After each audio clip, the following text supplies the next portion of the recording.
present another insulation problem. They lose a lot of heat through the glass. Glass has no insulating value whatsoever. So there are some things you can do to help prevent that transfer of heat through the window. One of the cheapest is to take bubble wrap that you get in something that you buy and cut it to the shape of the window exactly. Spray a little water on the bubble wrap, put the bubbles toward the glass, and the water, thin film of water, will help the bubble wrap stay on the glass. You could also tape it along the sides if you wanted. That will present a little more insulating value to the glass. If you have to see out through the window, bubble wrap is not your best choice, but it can, if you don't have to see out through the glass, it can provide some insulation for the glass. Another thing you can do in a window to provide some insulation is to put a thin film of plastic over top of the window. You can use painter's tape for this because it comes up easily.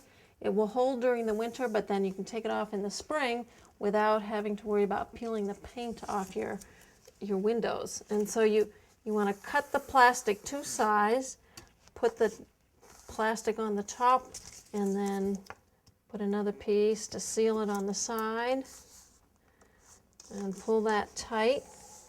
The object is not to have the plastic flapping in the breeze. You want that tight, and then you'd add more tape on the bottom, and you'll have a nice indoor plastic storm window that will provide an air space and prevent that air infiltration through the window. This is also really easy to come up, so if you needed to have access to the window, you can peel that up pretty easily.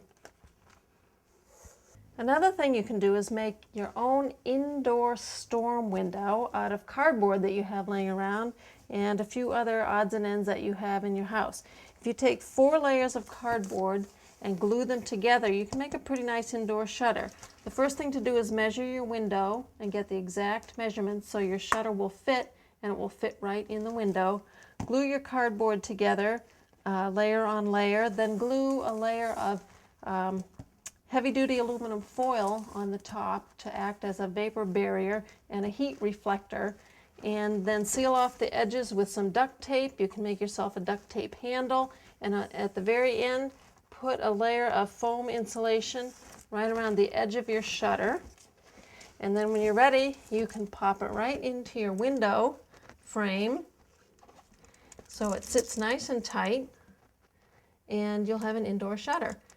And you can take this, put this in at night and take it out during the day and save yourself some energy. If you've gone through your house and determined that your windows are providing a lot of air leakage, there are some simple things you can do that can make a difference. One is lock your window. Just the simple fact of locking it brings this sash down and pushes the top sash up and seals it tighter in its frame. So that can help as well. The other thing is, if you don't have curtains or these haven't made these interior shutters yet, even pulling your shade will help at night. It will be even better if you could seal the sides of the shade down once you got them down there. Sometimes you can do that with magnetic strips, and put a little valance or some kind of cornice or something on the top to keep warm air that goes across the ceiling from going down behind your shade. So if you have old windows in your house, oftentimes they can be really leaky. Sometimes the sashes themselves are loose in the frame.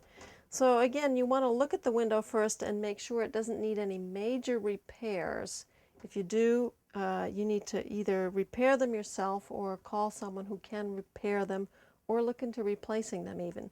If you decide you need to work with the windows you have, there are some things you can use. You can use a foam caulking, and this you would install on the underneath of the sash. This product is sticky on one side and has a paper backing on the other side. So you'd measure the size you need and then start sticking this right on the bottom edge of the sash all the way along, making sure that you get it on there straight and that it sticks. And you'd apply this to a window that's good and clean, that you've cleaned first so that it will actually stick. And then peel the paper off.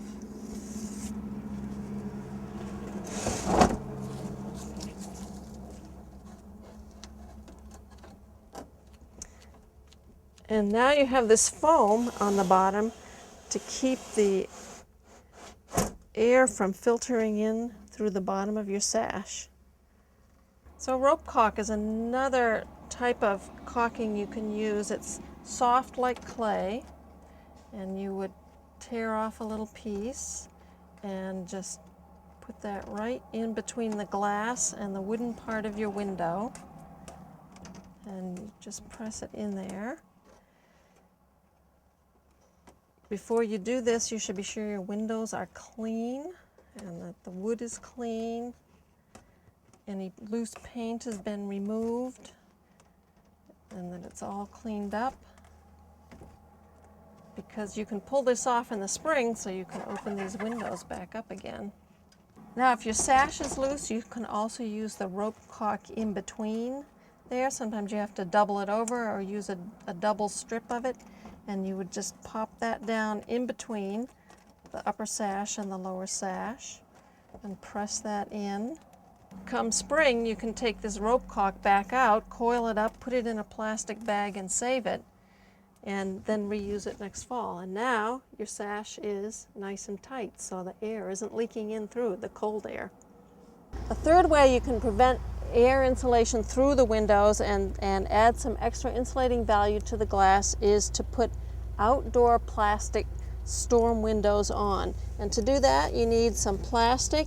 You need to measure your window twice each way, cut the plastic 2 or 3 inches larger than the size of your window, get some lath or little wooden strapping, wrap it around, nail the top on, pull it tight, wrap it around the lath again, and pull it tight and nail it into the wooden part of your, without splitting the lath, and go all the way around your window, pulling that plastic tight, and that will provide a barrier to the wind getting into your cellar.